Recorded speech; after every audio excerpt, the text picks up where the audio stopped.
Goes. We got it. Hi, everyone. Thanks for joining us here on Facebook Live. I'm here with Samantha and Laura of the Oasis Senior Advisors.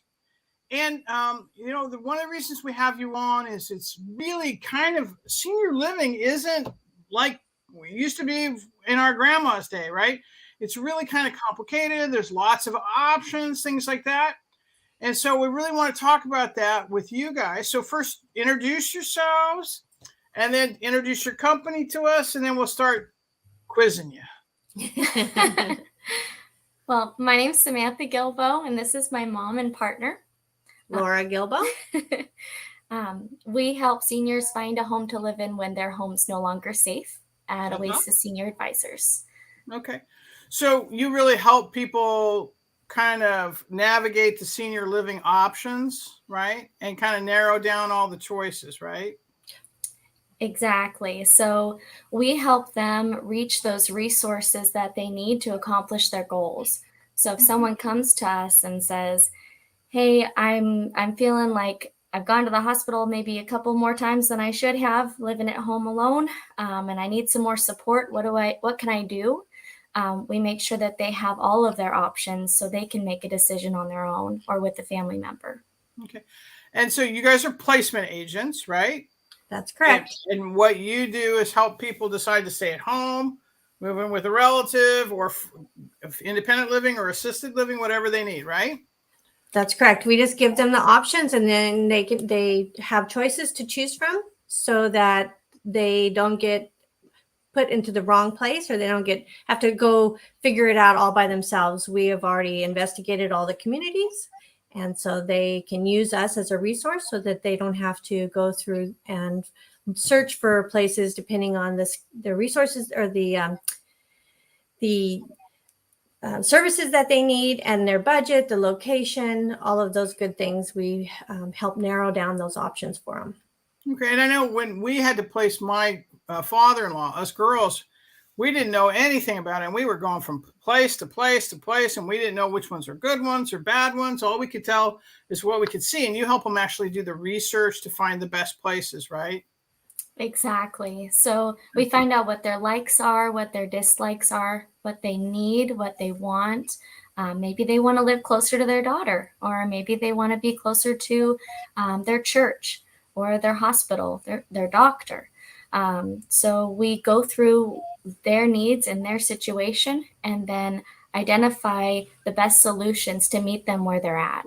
Okay. And there's a lot of different options, right, for housing.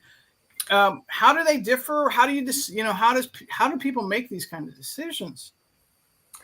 Well, there are several different ways to go. One, we could get some in-home care, and they could stay at home, and maybe with some modifications to the home, they could stay at home longer. Or we could go to independent living, which is more geared toward an active lifestyle and more interactions and social environment, but they have a lot of community. It's a community living. Or they could go into assisted living, which has a little more support.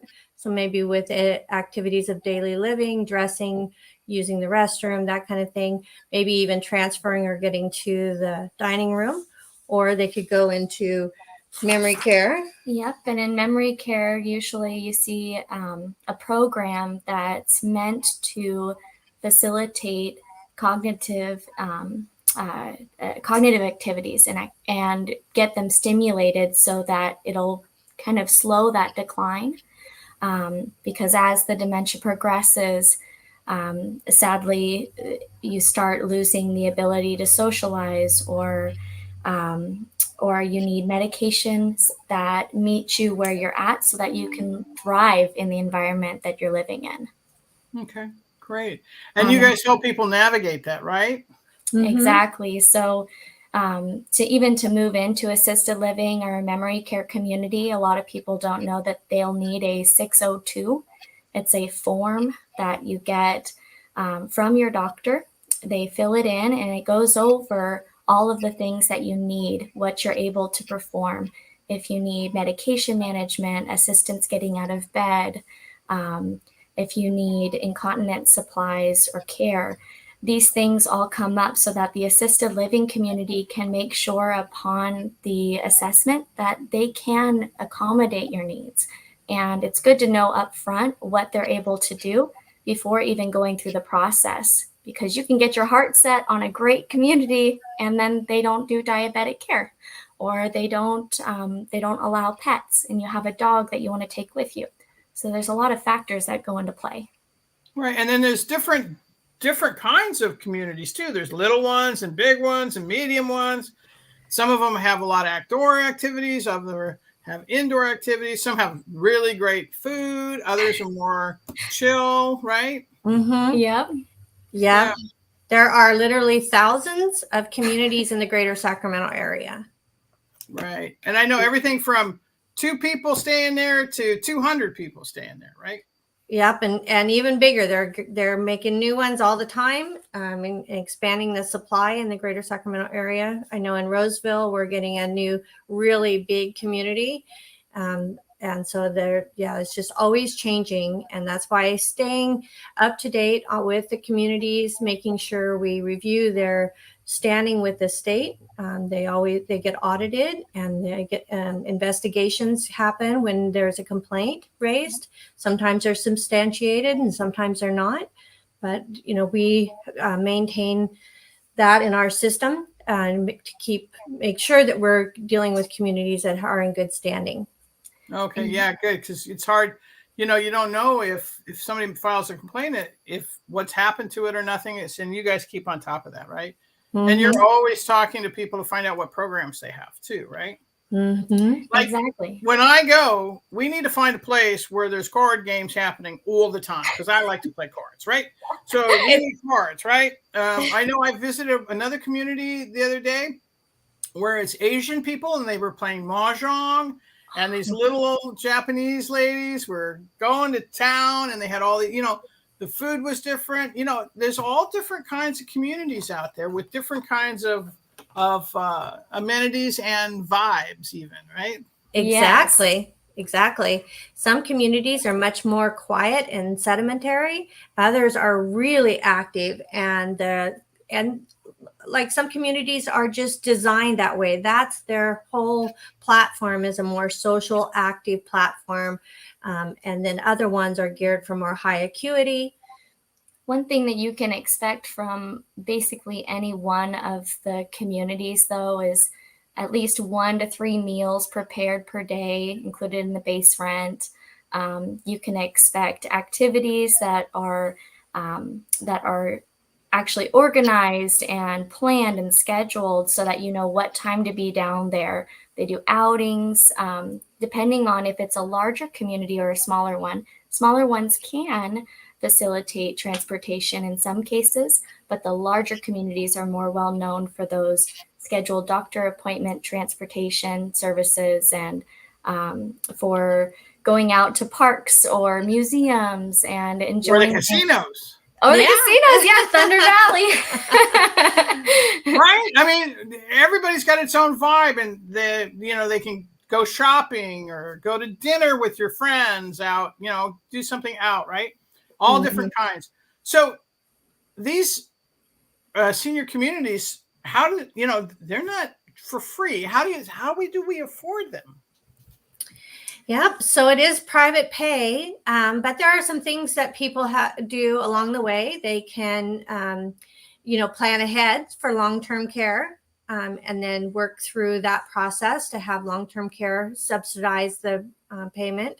Right. We had someone on last week about long-term healthcare insurance. Yeah. Yeah. And so if people need resources trying to navigate that process in and of itself, we have referral partners that we work with to help people do that. There's aid and attendance if they were in the service. Yeah, or the widow of a vet. Exactly. And we also have a third-party referral partner who helps with that. There's also your home, which is a big asset that you could use. So you work with a realtor or an investor. Like you, Laurel. Like me, right? Yeah, we help people a lot with turning their home into, their long-term care. Mm-hmm. Right. And, it's a big asset. So There's also other ways. Well, there's also like for low income people, there's the special waiver program and other things. And you guys help people with all that, right? We can help them get connected to the right resources. So we don't apply for the assisted living waiver personally, but we can help them work through the agencies that do. Now, how much do you guys charge the people you're helping? $0. Right. That was a trick question, right? Yeah, so you guys are, this is a no fee thing for the people. Obviously, you guys get paid by the facilities, but you don't use that. They all pay about the same. So your job is to help them find the right person, the right place, so that they're going to be happy there, right? Right. Okay. Now, how does one? Yeah. How do we call you? How do we find you? What if we want to talk to you now? Well, you can call our phone number, 916-918-3792. Okay. Or you can go online and look us up at Oasis SeniorAdvisors.com. Right. And that'll be up here at the bottom. Yeah, it's right across the bottom right now. And if you have any questions, people, you can always go in the chat. They'll get tagged on them even later, even if you don't do us live.